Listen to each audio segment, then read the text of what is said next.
TDP కూటమి అధికారంలోకి వస్తేనే యువతకు ఉద్యోగాలు వస్తాయని, జగన్ పార్టీ గెలిస్తే ఇంటింటికి గంజాయి వస్తుందని, అరాచకం పెరిగిపోతుందని టీడీపీ అధినేత చంద్రబాబు హెచ్చరించారు. తాము గెలిచాక అభివృద్ధి, సంక్షేమం రెండింటినీ సమాంతరంగా అమలు చేస్తామని, ఏది కావాలో రాష్ట్ర ప్రజలే ఆలోచించుకోవాలని సూచించారు.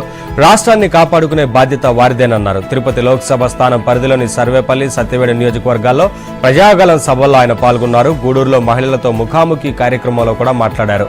ఇవి తమ కోసం జరుగుతున్న ఎన్నికలు కావని, రాష్ట్ర భవిష్యత్ కోసం జరుగుతున్నాయని, ఎన్డీఏతో పొత్తు తమ కోసం పెట్టుకున్నది కాదని, రాష్ట్ర భవిష్యత్ కోసమేనని తేల్చి చెప్పారు. 14 ఏళ్లు ముఖ్యమంత్రిగా చేశా, నేను చూడని పదవా ఇది. ముఖ్యమంత్రి పదవి నాకు బాధ్యత. జగన్మోహన్ రెడ్డికి మాత్రం దోపిడీకి లైసెన్స్ అని దుయ్యబట్టారు. ఎన్డీఏ ప్రభుత్వం రాగానే గూడూరును నెల్లూరు జిల్లాలో కలుపుతామన్నారు. పెన్షన్లను సచివాలయ సిబ్బంది ద్వారా ఇళ్ల వద్దకు వెళ్లి ఇవ్వాలన్నది నిబంధన ఉన్నా ఉద్దేశపూర్వకంగా వృద్ధులను ఎండల్లో నిలబెట్టి జగన్ 60 మందిని చంపేశాడని చంద్రబాబు మండిపడ్డారు. ఆయనలా తాము శవరాజకీయాలు చేయలేమన్నారు. ఇక చిన్నాన్న వివేక శవాన్ని అడ్డం పెట్టుకుని హత్యను టీడీపీపై నెట్టాలని జగన్ రాజకీయం చేశాడన్నారు. కోడికత్తి డ్రామా ఆడి హత్యాయత్నం జరిగిందన్నాడు. ఇప్పుడు గులకరాయి దాడి పేరిట కొత్త డ్రామా మొదలుపెట్టాడని చంద్రబాబు ఆగ్రహం వ్యక్తం చేశారు. సార్వత్రిక ఎన్నికల్లో టీడీపీ తరపున పోటీ చేస్తున్న అభ్యర్థులకు టీడీపీ అధినేత చంద్రబాబు నేడు బీఫారాలు ఇవ్వనున్నారు. 144 అసెంబ్లీ, 17 లోక్సభ నియోజకవర్గాల్లో పోటీ చేస్తున్న అభ్యర్థులు బీఫామ్లు తీసుకునేందుకు టీడీపీ కేంద్ర కార్యాలయానికి రావాలని సమాచారం పంపించారు. వీరందరితో చంద్రబాబు మాట్లాడిన అనంతరం బీఫారాలు ఇవ్వాలని నిర్ణయించారు.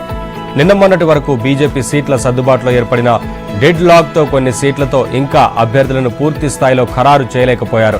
అయితే అభ్యర్థుల ఎంపికలో క్లారిటీ రావడంతో ఇవాళ 144 నియోజకవర్గాల్లో అభ్యర్థులకు బీఫారాలు ఇవ్వాలని నిర్ణయించారు. ఇందులో భాగంగా ఇప్పటికే బీజేపీ నేతలతో మాట్లాడి అభ్యర్థుల ఎంపికపై పూర్తి క్లారిటీ తీసుకుని ఎట్టి పరిస్థితుల్లో సోమవారం నాటికి అందరూ నామినేషన్లు వేసుకునే విధంగా తెలుగుదేశం పార్టీ ఏర్పాట్లు చేస్తోంది. ఆంధ్రప్రదేశ్లో ఎన్నికల వేళ మెగాస్టార్ చిరంజీవి కీలక నిర్ణయం తీసుకున్నారు. ఏపీలో ఎన్డీఏ కూటమి అభ్యర్థులకు మెగాస్టార్ మద్దతు ప్రకటించారు. అనకాపల్లి, పెందుర్తి కూటమి అభ్యర్థుల్ని గెలిపించాలంటూ ఓ వీడియో రిలీజ్ చేశారు. కూటమి తరపున ఎంపీ అభ్యర్థిగా బరిలో ఉన్న సీఎం రమేష్ అనకాపల్లిని ఎంతగానో అభివృద్ధి చేస్తారని ఆశిస్తున్నట్లు చిరంజీవి తెలిపారు. ఇక పెందుర్తి ఎమ్మెల్యే అభ్యర్థి పంచకర్ల రమేష్ తన రాజకీయ జీవితాన్ని పీఆర్పీలోనే ప్రారంభించారని గుర్తు చేశారు. ఆయనకు తన ఆశీస్సులు మెండుగా ఉంటాయని చిరంజీవి స్పష్టం చేశారు. ఆంధ్రప్రదేశ్ అభివృద్ధే తన ఆకాంక్ష అని స్పష్టం చేసిన చిరంజీవి అభివృద్ధికి పాటుపడే నాయకుల్ని ఎన్నుకోవాలని ప్రజలకు పిలుపునిచ్చారు. రాష్ట్రాన్ని ఏలుతున్న పరదాల మహారాణి ఇంటికెళ్లిపోయే సమయం ఆసన్నమైందని జనసేన అధ్యక్షుడు పవన్ కళ్యాణ్ అన్నారు. బస్సు యాత్రలో చిన్న పూలమూట తగిలితే డ్రామాలు కడుతూ కంటిపైన పెద్ద స్టిక్కర్ వేసుకుని తిరుగుతున్న సీఎంకు 30,000 మంది మహిళలు అదృశ్యమైతే పట్టలేదని ధ్వజమెత్తారు. ప్రతిసారి తన మీద పడి ఏడవడం తప్ప కనీసం పాలన కూడా చేతకానివాడని పవన్ దుయ్యబట్టారు. తూర్పుగోదావరి జిల్లా రాజానగరం నియోజకవర్గం పరిధిలోని కోరుకొండ బస్టాండ్ సెంటర్లో జరిగిన వారాహి విజయవేరి సభలో ఆయన మాట్లాడారు. పరదాల మహారాణి కాకినాడలో ఆదిత్య విద్యార్థులు ఇబ్బంది పెట్టారని, జగన్ వారిపై కక్షగట్టవచ్చని, వారు జాగ్రత్తగా ఉండాలని సూచించారు. జగన్ను మోదీ గ్యారంటీతో జైలులో పెడతాం, పైగా జగన్కు నచ్చిన చోట ప్రత్యేక సెంట్రల్ జైలు ఏర్పాటు చేసి పెడతామని హెచ్చరించారు. జగన్పై 38 కేసులు ఉన్నాయి, అవేమైనా అవార్డులాని ఎద్దేవా చేశారు. చెంచల్గూడ జైలులో ఖైదీ నంబర్ 6093తో 16 నెలల పాటు చెప్పకూడు తిన్నాడు అని పవన్ గుర్తు చేశారు. తాను తెగించిన మొండి ఘటాన్ని అన్నారు. ఎన్డీఏ ప్రభుత్వం వస్తుందని, వైసీపీ గూండాల తాట తీస్తుందని స్పష్టం చేశారు. క్రిస్టియన్లకు అండగా ఉంటానని జగన్ విష ప్రచారాన్ని తిప్పికొట్టాలని కోరారు. జగన్తో సహవాసం వల్ల పచ్చని గోదావరి జిల్లాలకు విష సంస్కృతి వచ్చి పడిందని పవన్ ఆవేదన వ్యక్తం చేశారు. మాజీ సీఎం చంద్రబాబు నాయుడు సొంత నియోజకవర్గం కుప్పంలో ఆయన సతీమణి నారా భువనేశ్వర్ 2 రోజుల పర్యటన రికార్డు సృష్టించింది. ఆమెను చూసేందుకు, ఆమెతో మాట్లాడేందుకు జనం తండోపతండాలుగా తరలివచ్చారు. పార్టీ కార్యకర్తలు నడుచుకోవాల్సిన తీరుపై భువనేశ్వర్ దిశానిర్దేశం చేశారు. చంద్రబాబు తరపున శుక్రవారం కుప్పంలో నామినేషన్ దాఖలు చేసిన భువనేశ్వరి తన కోసం తరలివచ్చిన జన సందోహాన్ని చూసి ఆనందం వ్యక్తం చేశారు. అయితే ఈసారి నారా భువనేశ్వరి నామినేషన్ కార్యక్రమానికి రావడంతో రాష్ట్రంలోని వివిధ జిల్లాల నుంచి వచ్చిన జగన్ బాధితులు, వికలాంగులు, నిరుద్యోగులు, రైతులు ఆమెకు తమ వంతు విరాళాలను అందించడం ఈసారి మరో విశేషం. ఇక రెండో రోజు చంద్రబాబు జన్మదినం కావడంతో సామగుట్టపల్లి వద్ద ఉన్న కదిరి నరసింహస్వామి ఆలయంలో ప్రత్యేక పూజలు నిర్వహించారు. అక్కడే టీడీపీ శ్రేణుల మధ్య 74 కేజీల భారీ కేక్ను కట్ చేసి వేడుకలు నిర్వహించారు. అక్కడి నుంచి ఆమె పార్టీ కార్యాలయానికి చేరుకుని ముస్లింలతో ముఖాముఖి కార్యక్రమం నిర్వహించారు. అనంతరం మధ్యాహ్నం అన్న క్యాంటీన్కు చేరి అన్నదాన కార్యక్రమాన్ని నిర్వహించారు. మళ్లీ పార్టీ కార్యాలయానికి చేరుకుని పార్టీకి చెందిన మాజీ ప్రజాప్రతినిధులతో సమావేశం నిర్వహించారు. ఇలా 2 రోజుల పాటు పార్టీ కార్యక్రమాలతో బిజీగా గడిపారు. సీఎం జగన్ బస్సు ముందు నిరసన వ్యక్తం చేసిన బీటెక్ స్టూడెంట్లను కళాశాల యాజమాన్యం సస్పెండ్ చేయడంపై నారా లోకేష్ స్పందించారు. సీఎం జగన్ జమానాలో ఉన్నట్లుగా చెప్పడం కూడా మహా పరదామంటూ ట్వీట్ చేశారు. అయితే విద్యా దీవెన, వసతి దీవెన కార్యక్రమాలు ఫెయిల్ అయ్యాయనేది జగమెరిగిన సత్యమన్నారు. జగన్ ప్రభుత్వం ఫీజులు చెల్లించకపోవడంతో విద్యార్థులు, తల్లిదండ్రులు ఆందోళనకు గురవుతున్న మాట వాస్తవం కాదా అంటూ ప్రశ్నించారు. వైసీపీ నేతలు కాలేజీ యాజమాన్యంపై ఒత్తిడి తెచ్చి వాస్తవాన్ని బయటపెట్టిన విద్యార్థులను సస్పెండ్ చేయించడం దారుణమన్నారు. పిచ్చుకపై బ్రహ్మాస్త్రం ప్రయోగించడం తగునా జగన్ అంటూ లోకేష్ ధ్వజమెత్తారు. ప్రభుత్వానికి చిత్తశుద్ధి ఉంటే విద్యా దీవెన, వసతి దీవెన బకాయిలు తక్షణమే చెల్లించి కాలేజీ యాజమాన్యాల వద్ద ఉండిపోయిన 8 లక్షల సర్టిఫికెట్లను విద్యార్థులకు అందేలా చేయాలని లోకేష్ డిమాండ్ చేశారు. APCC chief YS Sharmila Congress party అభ్యర్థిగా కడప ఎంపీ స్థానానికి నామినేషన్ దాఖలు చేశారు. ఈ సందర్భంగా కేంద్ర ఎన్నికల సంఘానికి ఆమె సమర్పించిన అఫిడవిట్లో ఆస్తులు, అప్పులు, కేసుల వివరాలను వెల్లడించారు. అప్పుల విషయానికి వస్తే షర్మిల తన సొంత అన్న, వదినలకే 82 కోట్ల రూపాయలకు పైగా బకాయి ఉన్నారు. అన్న జగన్ 82 కోట్ల 58 లక్షల 15 వేలు, వదిన భారతి 19 లక్షల 56 వేల 620 రూపాయలు షర్మిలకు అప్పులు ఇచ్చారు. ఇక షర్మిల తన భర్త అనిల్కు 30 కోట్ల అప్పు ఇచ్చారు. తల్లి విజయలక్ష్మి ద్వారా భర్త అనిల్కు 40 లక్షల అప్పు ఇప్పించారు. ఇక షర్మిల పేరుతో బ్యాంకు డిపాజిట్లు 14.64 కోట్లు ఉండగా భర్త అనిల్ పేరిట 3 కోట్ల 80 లక్షలు ఉన్నాయి. షర్మిల పేరిట షేర్లు 2 కోట్లు, అనిల్ పేరిట 2 కోట్ల 50 లక్షలు ఉన్నాయి. ఆస్తుల విషయానికి వస్తే షర్మిల పేరుతో 123 కోట్లు, భర్త అనిల్ పేరుతో 40 కోట్లు ఉన్నాయి. అదేవిధంగా షర్మిలకు ఉన్న బంగారు ఆభరణాల విలువ 3 కోట్ల 69 లక్షలు కాగా వజ్రాల విలువ 4 కోట్ల 61 లక్షలుంది. ఇక అనిల్ పేరిట ఉన్న వజ్రాల విలువ 42.60 లక్షలు, బంగారు ఆభరణాల విలువ 81.60 లక్షల రూపాయలు ఉన్నట్లు అఫిడవిట్లో వివరించారు. షర్మిలకు బ్యాంకు ఖాతాల్లో నగదు 22 లక్షల 9 వేల రూపాయలు ఉంటే ఇడుపులపాయలో 39 ఎకరాల వ్యవసాయ భూమి ఉంది. కేసుల విషయానికి వస్తే షర్మిలపై ఏపీ, తెలంగాణలో 8 కేసులు నమోదయ్యాయి. వాటిలో కడపలో ఎన్నికల ప్రచార సమయంలో 1, విజయవాడలో 1 కేసు, మిగిలినవి తెలంగాణలో ఉన్నాయి.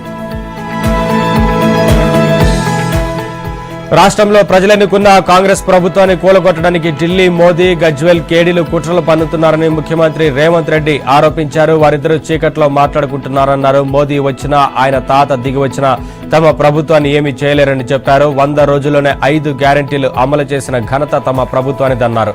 మెదక్ లోక్సభ కాంగ్రెస్ అభ్యర్థి నీలం మధు నామినేషన్ కార్యక్రమానికి హాజరైన సీఎం రేవంత్ రెడ్డి మెదక్లో జరిగిన రోడ్ షోలో పాల్గొన్నారు. ఈ సందర్భంగా ఆయన కేసీఆర్ పై తీవ్ర స్థాయిలో ధ్వజమెత్తారు. డిసెంబర్లో కేడీని గద్దె దించామని, ఇప్పుడు మోదీని బొందబెడతామని చెప్పారు. మెదక్ చర్చి, ఏడుపాయల వనదుర్గమ్మ సాక్షిగా వచ్చే 15 ఆగస్టులోపు 2 లక్షల రుణమాఫీ చేసే బాధ్యత తానే తీసుకుంటానని రైతులకు రేవంత్ రెడ్డి హామీ ఇచ్చారు. వచ్చే వానాకాలంలో పండించే వడ్లకు 500 బోనస్ ఇచ్చి కొనుగోలు చేస్తామని తెలిపారు. మామ, అల్లులు కలిసి మెదక్లో ఏం చేశారని ప్రశ్నించారు. అయ్య పేరు, మామ పేరు చెప్పి అధికారంలోకి రాలేదని, నీలాంటి వాళ్లను తొక్కుకుంటూ వచ్చామని రేవంత్ అన్నారు. మోదీ ప్రభుత్వాన్ని బండకేసి కొట్టాలని, రైతులను చంపిన బీజేపీని బొందపెట్టాలని పిలుపునిచ్చారు. సార్వత్రిక ఎన్నికల పోలింగ్ తేదీ దగ్గర పడుతుండటంతో బీఆర్ఎస్ అధినేత మాజీ సీఎం కేసీఆర్ ఎన్నికల ప్రచారంతో హోరెత్తించనున్నారు. ఇందులో భాగంగా రాష్ట్ర వ్యాప్తంగా బస్సు యాత్ర, రోడ్ షోలు నిర్వహించాలని కేసీఆర్ నిర్ణయించుకున్నారు. ఈ మేరకు KCR road show route map ను బీఆర్ఎస్ విడుదల చేసింది. బీఆర్ఎస్ రిలీజ్ చేసిన షెడ్యూల్ ప్రకారం రాష్ట్ర వ్యాప్తంగా మొత్తం 17 రోజుల పాటు కేసీఆర్ బస్సు యాత్ర, రోడ్ షోలు సాగనున్నాయి. ఈ నెల 24వ తేదీన మిర్యాలగూడ నుంచి ప్రారంభం కానున్న బస్సు యాత్ర మే 10న సిద్దిపేటలో ముగియనుంది.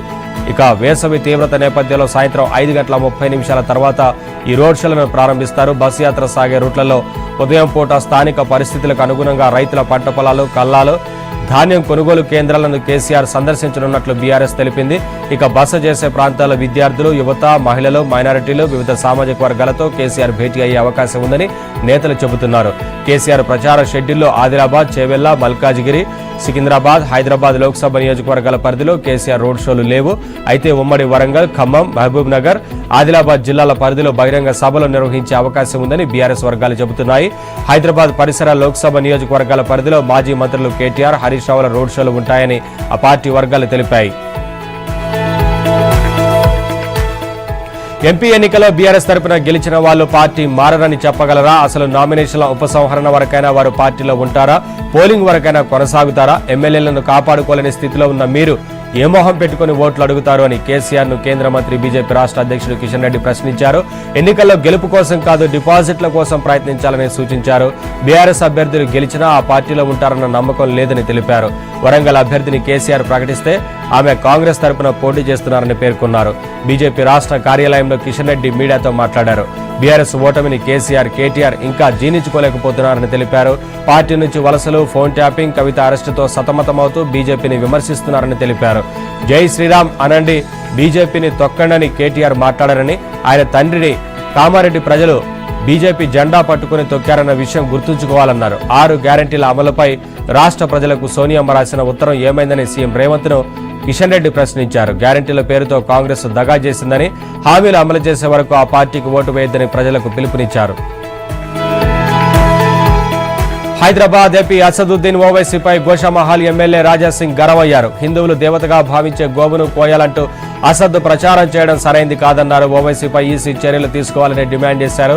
ఓవైసీ వ్యాఖ్యలు ఓ వర్గం వారిని కించపరిచేలా ఉన్నాయంటూ రాజాసింగ్ ఆగ్రహం వ్యక్తం చేశారు. ఓవైసీ ఇలాంటి వ్యాఖ్యలు మానుకోవాలని హెచ్చరించారు. హైదరాబాద్ బహదూర్పురాలో ఎన్నికల ప్రచారం నిర్వహించిన అసదుద్దీన్ ఓవైసీ ఓ మటన్ షాప్ ముందుకు వెళ్లి బీఫ్ షాప్ జిందాబాద్ అంటూ నినాదం చేశారు. ఓటు అభ్యర్థించి బీఫ్ కోయండి అంటూ షాపు యజమానితో చెప్పారు. ఈ వీడియో సోషల్ మీడియాలో వైరల్ కావడంతో బీజేపీ ఎమ్మెల్యే రాజాసింగ్ స్పందించారు. ఓవైసీ ఎన్నికల నిబంధనలకు విరుద్ధంగా మాట్లాడుతున్న అధికారులు ఎందుకు చర్యలు తీసుకోవట్లేదని ఆయన ప్రశ్నించారు. మెదక్ లోక్సభ కాంగ్రెస్ అభ్యర్థి నీలం మధు నామినేషన్ కార్యక్రమంలో ఆసక్తికర సన్నివేశం చోటు చేసుకుంది. జగ్గారెడ్డి ప్రసంగాన్ని మిగుస్తున్న సమయంలో సీఎం రేవంత్ రెడ్డి జగ్గారెడ్డి మీసాన్ని మెలేశారు. దీంతో అక్కడున్న కాంగ్రెస్ కార్యకర్తలు కేరింతలు కొట్టారు. ప్రస్తుతం ఈ వీడియో వైరల్ గా మారింది. జగ్గారెడ్డి మీసాన్ని మెలేయడం పట్ల పలువురు కాంగ్రెస్ నేతలు, కార్యకర్తలు సంతోషాన్ని వ్యక్తం చేస్తున్నారు. ఎవరికి భయపడవద్దని పైన సీఎం రేవంత్ రెడ్డి ఉన్నారంటూ చెప్పగానే సీఎం రేవంత్ రెడ్డి జగ్గారెడ్డి మీసాన్ని మెలేశారు. ప్రస్తుతం ఈ వీడియో వైరల్ గా మారింది. గులకరాయి ఘటనలో అమాయకుడైన సతీష్ ను పోలీసులు చీకట్లోకి తీసుకువెళ్లి తుపాకీతో బెదిరించారు. ఈ విషయాన్ని సతీష్ సహా ఆయన తల్లిదండ్రులు చెబుతున్నారు. ఓ అమాయకుడిని రాజకీయంగా బలి చేసే కుట్ర జరుగుతోందన్నారు. దీనిపై న్యాయ పోరాటం చేస్తామని న్యాయవాది అబ్దుల్ సలీం తెలిపారు. జగన్ 2019 ఎన్నికలకు చేసిన కోడికత్తి డ్రామా బాహుబలి 1 ఇప్పుడు ఎన్నికలకు వేసిన గులకరాయి డ్రామా బాహుబలి 2 అని అన్నారు. విజయవాడలోని జిల్లా జైలులో ఉన్న గులకరాయి కేసు నిందితుడు వేముల సతీష్ కుమార్ తో శనివారం ఆయన ములాఖత్ అయ్యారు.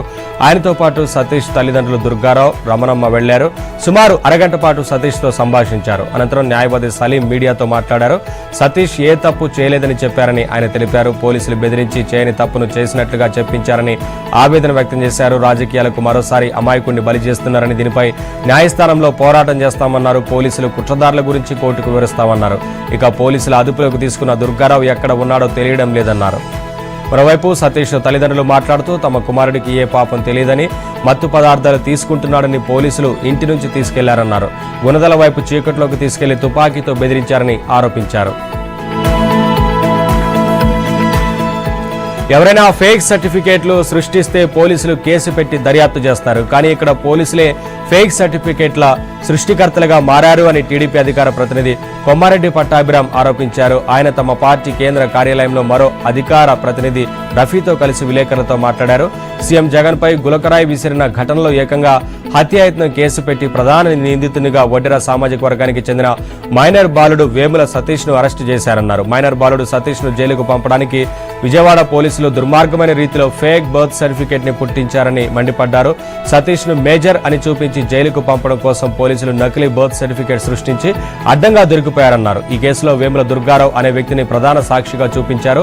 దుర్గారావు పోలీసులకు ఇచ్చిన తన స్టేట్మెంట్ లో ఈ నెల 14న సతీష్ పుట్టినరోజు కావడంతో అతని ఇంటికి వెళ్లి కేక్ తిని వచ్చానని తెలిపారు. కానీ పోలీసులు తెచ్చిన పుట్టినరోజు సర్టిఫికెట్లలో ఆ తేదీ మార్చేశారు. సతీష్ పుట్టినరోజు అక్టోబర్ 14 అని చూపించారు. అక్టోబర్లో పుడితే సతీష్ ఏప్రిల్లో పుట్టినరోజు వేడుకలు ఎలా జరుపుకుంటాడో సతీష్ ను మేజర్ గా చూపించడం కోసం ఆ తేదీ మార్చేసి సర్టిఫికెట్ పుట్టించారు అని పట్టాభి ఆరోపించారు. ఎన్నికల విధుల్లో ఉన్న ఉద్యోగులకు పోస్టల్ బ్యాలెట్ వినియోగాన్ని ఎన్నికల సంఘం సరళతరం చేసింది. ఉద్యోగి ఏ జిల్లాలో ఏ నియోజకవర్గంలో ఓటర్గా నమోదైనా తాను విధులు నిర్వర్తిస్తున్న ప్రాంతంలోని ఫెసిలిటేషన్ సెంటర్లో తమ ఓటు హక్కును వినియోగించుకోవచ్చని స్పష్టం చేసింది. ఈ మేరకు రాష్ట్ర ఎన్నికల ప్రధానాధికారి మీనా జిల్లా ఎన్నికల అధికారులకు శనివారం ఆదేశాలు జారీ చేశారు. ఎన్నికల విధుల్లో ఉన్న పీఓలు, ఏపీఓలు, పోలీస్ సిబ్బంది, సెక్టార్ ఆఫీసర్లు, వీడియోగ్రాఫర్లు, ఎన్సీసీ, మరొక వైపు డ్రైవర్లు, ఇతర అధికారులు ఈ నెల 26లోగా పోస్టల్ బ్యాలెట్ కోసం ఫామ్ 12ను తమ పనిచేసే ప్రాంతంలోని ఎన్నికల అధికారులకు సమర్పించాలని సూచించారు. వాటిని అధికారులు వారి సొంత నియోజకవర్గానికి పంపుతారు. ఒక జిల్లాలో విధుల్లో ఉన్న ఉద్యోగికి మరో జిల్లాలో ఓటు ఉంటే తాను పనిచేస్తున్న జిల్లా కేంద్రంలోని ఫెసిలిటేషన్ సెంటర్లో ఈ పోస్టల్ బ్యాలెట్ను వినియోగించుకోవచ్చు. ఇదే నిబంధన నియోజకవర్గాలకు కూడా వర్తిస్తుంది. పోస్టల్ బ్యాలెట్ వినియోగానికి మే 8 చివరి తేదీగా ఎన్నికల సంఘం ప్రకటించింది. ఓటు హక్కును వినియోగించుకోని ఉద్యోగుల పోస్టల్ బ్యాలెట్లను మే 10న 3వ విడత ఎక్స్చేంజ్ ద్వారా ఆయా జిల్లాల నోడల్ అధికారులు సీఈఓ కార్యాలయంలో మార్చుకుంటారు. కాగా ఎన్నికల విధుల్లో ఉన్న ఉద్యోగులు తమ ఓటు హక్కును ఓటర్ ఫెసిలిటేషన్ సెంటర్లో వినియోగించుకునేందుకు వీలుగా ఒకరోజు క్యాజువల్ లీవ్ను మంజూరు చేస్తున్నట్లు ఈసీ ప్రకటించింది. ఏపీ ప్రభుత్వానికి అప్పు లేనిదే పూట గడవడం లేదు. 2024-25 ఆర్థిక సంవత్సరానికి 47,000 కోట్ల రూపాయల రుణ పరిమితిని కేంద్ర ప్రభుత్వం మంజూరు చేసింది. ఆర్బీఐ ద్వారా సెక్యూరిటీ బాండ్ల వేలం వేసి అప్పు తెచ్చుకునేందుకు అనుమతి ఇచ్చింది. గత 5 సంవత్సరాల కాలంలో నిత్యం ఆంధ్రప్రదేశ్ ప్రభుత్వం రుణ పరిమితిని దాటుతూనే ఉంది. గత ఏడాది రాష్ట్ర ప్రభుత్వం ఎఫ్ఆర్బిఎం దాటి 24 సార్లు అప్పు తీసుకొచ్చింది. ఇందులో ప్రధానంగా గత ఏడాది రుణ పరిమితికి మించి సుమారు 25,000 కోట్ల రూపాయల మేరకు రాష్ట్ర ప్రభుత్వం అప్పు తీసుకొచ్చింది. కేంద్రం కూడా అడిగినప్పుడల్లా అప్పు ఇస్తూ ఆర్థిక క్రమశిక్షణ రాహిత్యానికి దోహదం చేసిందని ఆర్థిక నిపుణులు విమర్శిస్తున్నారు. మార్చి 28వ తేదీన 4,000 కోట్ల రూపాయలకు ఇండెంట్ పెట్టింది. ఆ తర్వాత కూడా వరుసగా సెక్యూరిటీ బాండ్ల వేలం ద్వారా అప్పు తెచ్చుకునేందుకు ఏపీ ప్రభుత్వానికి అనుమతి ఇచ్చింది. గత ఏడాది 1,16,200 కోట్ల రూపాయల అప్పు తీసుకువచ్చిందని ఆర్థిక నిపుణులు చెబుతున్నారు. ఎన్నికల షెడ్యూల్ వచ్చిన తర్వాత కూడా పెద్ద ఎత్తున రాష్ట్ర ప్రభుత్వం తమ అనుకూలురైన కాంట్రాక్టర్లకు బిల్లులు ఇచ్చేందుకు సుమారు 17,000 కోట్ల రూపాయలు వినియోగించిందని ప్రతిపక్షాలు ఆరోపించాయి. ఇక రాష్ట్ర ప్రభుత్వం ఇవి కాకుండా ఇప్పటికే అనేక సంక్షేమ పథకాలకు డబ్బు విడుదల చేస్తున్నట్లు జగన్ బటన్ నొక్కారు. కానీ 75% మందికి నేటి వరకు నిధులు జమ కాలేదని లబ్ధిదారులు ఆగ్రహం వ్యక్తం చేస్తున్నారు. ఏపీలో ఎన్నికలపై బెట్టింగ్లు ఊపందుకున్నాయి. పోలింగ్ కు 20 రోజులు మాత్రమే ఉండడంతో పందెం రాయళ్లు రంగంలోకి దిగారు. ప్రభుత్వ ఏర్పాటు, వచ్చే సీట్లు, ఆయా అభ్యర్థుల గెలుపు, వారి మెజారిటీలపై భారీగా బెట్టింగ్లు కాస్తున్నారు. సర్వేల ఆధారంగా పార్టీల గెలుపుపై పందాలు పెడుతున్నారు. నేషనల్ మీడియా ద్వారా వచ్చిన 11 సర్వేల తర్వాత పందాలు జోరందుకున్నాయి. కూటమి విజయంపై ఎక్కువగా కడుతున్నారు. టీడీపీ, జనసేన, బీజేపీ కూటమికి 120 నుంచి 130 వస్తాయంటూ బెట్టింగ్లకు దిగుతున్నారు. అవి 1-10 రేషియోలో నడుస్తున్నాయి. గోదావరి జిల్లాలో క్లీన్ స్వీప్ అంటూ కూటమి తరపున ఎక్కువ మొత్తంలో బెట్టింగ్లు పెడుతున్నారు. ఇక చంద్రబాబు, పవన్ ఉమ్మడి ప్రచారం తర్వాత మారిన పరిస్థితుల ఆధారంగా పందాలు పెరిగాయి. కాన్ఫిడెంట్ గా కూటమి గెలుపుపై పందాలు నడుస్తున్నాయి. దీంతో వైసీపీ మద్దతుదారులు పునరాలోచనలో పడ్డారు. ఆచితూచి అడుగులు వేస్తున్నారు. కుప్పం, పిఠాపురం, మంగళగిరిలో మెజారిటీలు, కడప ఎంపీ సీటు ఎవరు గెలుస్తారు అనే అంశంపైన ప్రత్యేకంగా బెట్టింగ్ పెడుతున్నారు. ఇక కేబినెట్ మొత్తం ఓడిపోతుందని బెట్టింగ్లు జరుగుతున్నట్లు సమాచారం. వైసీపీకి 23 లోపు అసెంబ్లీ సీట్లే అంటూ కూడా పందాలు కాస్తున్నారట. వరుస దొంగతనాలకు పాల్పడుతూ తప్పించుకు తిరుగుతున్న దొంగల ముఠాను పోలీసులు అరెస్టు చేశారు. వీరి నుంచి 41 తులాల బంగారు నగలు, 2 కేజీల వెండి, ఒక బైక్ ను స్వాధీనం చేసుకున్నారు. పల్నాడు జిల్లాకు చెందిన పోటెట్టి మరియదాస్ పాత నేరస్తుడు. కొందరితో కలిసి ముఠాగా ఏర్పడి ఆరు బయట నిద్రిస్తోన్న మహిళలే టార్గెట్ గా దొంగతనాలకు పాల్పడుతున్నాడు. తప్పించుకు తిరుగుతున్న దాస్ పై భువనగిరి జోన్ పరిధిలోని 5 పోలీస్ స్టేషన్లలో 15 కేసులు నమోదై ఉన్నాయి. ఈ నేపథ్యంలోనే ఆలేరులో పోలీసుల వాహనాల తనిఖీలు నిర్వహిస్తుండగా దాస్ పట్టుబడ్డాడు. ప్రధాన నిందితుడు దాస్ తో పాటు మిగిలిన వారిని అరెస్టు చేసి రిమాండ్కు తరలించినట్లు రాచకొండ కమిషనర్ తరుణ్ జోషి తెలిపారు. అకాల వర్షాలు తెలంగాణ రైతును నట్టేట ముంచాయి. చేతికి అందాల్సిన పంట నీట మునగడంతో అన్నదాతలు లబోదిబ్బమంటున్నారు. మరోపక్క నిప్పులు చెంబుతున్న ఉష్ణోగ్రతల మధ్య వాతావరణం కాస్త చల్లబడింది. ఫలితంగా మండే ఎండలు ఉక్కపోతతో చెమటలు కక్కుతూ హైరాణ పడుతున్న ప్రజలకు కొంత ఉపశమనం లభించింది. ఒకరోజు వ్యవధిలో రాష్ట్రంలో గరిష్ట ఉష్ణోగ్రతలు 2 డిగ్రీల మేరకు తగ్గాయి. అయితే కురిసిన వాన కొన్ని చోట్ల ఈదురుగాలులు వడగళ్లతో విరుచుకుపడటంతో చేతికొస్తున్న దశలో వివిధ పంటలకు నష్టం జరిగింది. కోత దశలో వరి పంట నేల కొరిగింది. పలు చోట్ల కొనుగోలు కేంద్రాల్లో ధాన్యం తడిసింది. ఫలితంగా నేడో రేపో కాంట అవుతుందనుకున్న రైతులు ఆందోళనలో పడిపోయారు. మామిడికాయలు రాలిపోతుండటంతో ఆ రైతులు, తోటలు కొన్న వ్యాపారులు తీవ్రంగా నష్టపోయారు. కొన్ని చోట్ల చెట్లు కూకటి వేలతో కూలి రోడ్లకు అడ్డంగా పడ్డాయి. విద్యుత్ స్తంభాలు కూలిపోవడంతో పలు చోట్ల విద్యుత్ సరఫరాకు గంటల తరబడి అంతరాయం కలిగింది. పలు చోట్ల ఇళ్లలో విద్యుత్ ఉపకరణాలు పాడైపోయాయి. పిడుగుపాట్లకు, ఈదురుగాలులకు విద్యుత్ వైర్లు తెగిపడటంతో కొన్ని చోట్ల మూగ జీవాలు బలయ్యాయి. ఇక హైదరాబాద్లోని పలు ప్రాంతాల్లో భారీ వర్షం కురిసింది. దీంతో ఒక్కసారిగా వాతావరణం చల్లబడింది. కొద్ది రోజులుగా ఎండలతో అల్లాడిపోయిన నగరవాసులకు వర్షంతో ఉపశమనం కలిగింది. సిటీలో రోజంతా వాతావరణం చల్లగానే ఉంది. అయితే అకాల వర్షం అన్నదాతకు మాత్రం అపార నష్టం మిగిల్చింది. ఆరుగాలం కష్టపడి పండించిన పంట తీరా చేతికొచ్చే సమయానికి వర్షాల వల్ల నాశనం అవడంతో అన్నదాతలు విలవిల్లాడిపోతున్నారు. వెంటనే వడగండ్లతో నష్టపోయిన తమను ప్రభుత్వం ఆదుకోవాలని రైతులు కోరుతున్నారు.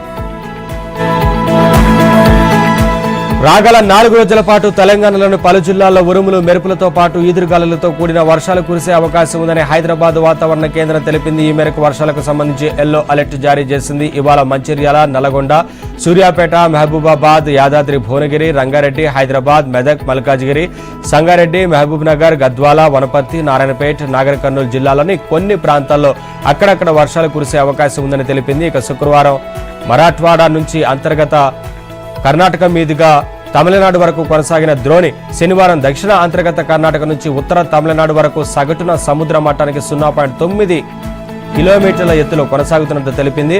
మరోవైపు హైదరాబాద్లో మరో 2 రోజుల పాటు వర్షాలు కురిసే అవకాశం ఉందని వాతావరణ కేంద్రం అధికారులు తెలిపారు. గంటకు 30 నుంచి 40 కిలోమీటర్ల వేగంతో ఈదురుగాలులు వీస్తాయని తెలిపారు.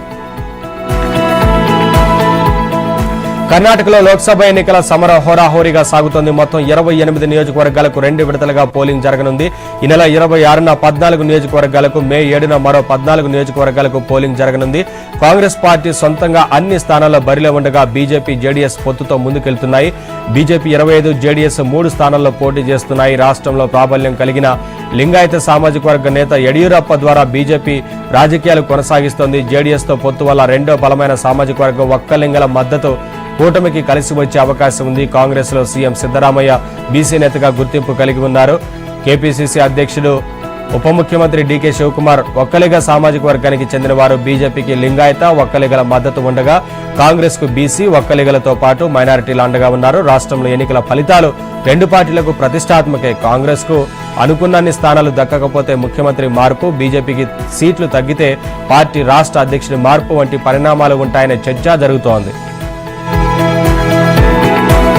నల్లధనం పేరుతో ప్రజలను ప్రధాని మోదీ మోసం చేశారని కాంగ్రెస్ అగ్రనేత రాహుల్ గాంధీ మండిపడ్డారు. యూపీలో ఇండియా కూటమి తరపున ఎన్నికల ప్రచారంలో పాల్గొన్న రాహుల్ గాంధీ బీజేపీ, మోదీపై విమర్శలు గుప్పించారు. ప్రతి ఒక్కరి ఖాతాలో 15 లక్షలు వేస్తామని చెప్పిన మోదీ హామీ ఏమైందో చెప్పాలంటూ రాహుల్ గాంధీ డిమాండ్ చేశారు. దేశంలో యువతను ఎన్డీఏ సర్కార్ నిరుద్యోగులుగా మారుస్తోందన్నారు. దేశవ్యాప్తంగా 30 లక్షల ఉద్యోగాలు ఖాళీగా ఉన్నాయని రాహుల్ స్పష్టం చేశారు.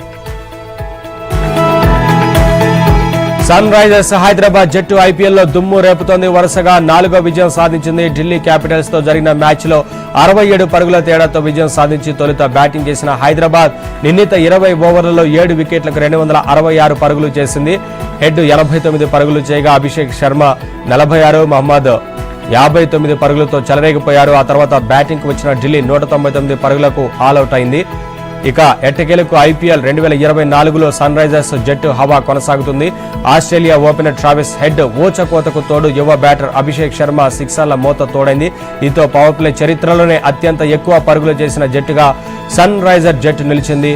2011లో కేరళ జట్టు చేసిన స్కోరు 87 బ్రేక్ చేస్తూ సన్ రైజర్స్ జట్టు 6 ఓవర్లకు 127 పరుగులు చేసింది. దీంతో పవర్ ప్లేలో 127 పరుగులతో ఎస్ఆర్హెచ్ మొదటి స్థానంలో ఉండగా కేరళ జట్టు 87 పరుగులతో 2వ స్థానంలో, పంజాబ్ 86 పరుగులతో 3వ స్థానంలో, రాజస్థాన్ 85 పరుగులతో 4వ స్థానంలో, 84 పరుగులతో ముంబై 5వ స్థానంలో ఉన్నాయి.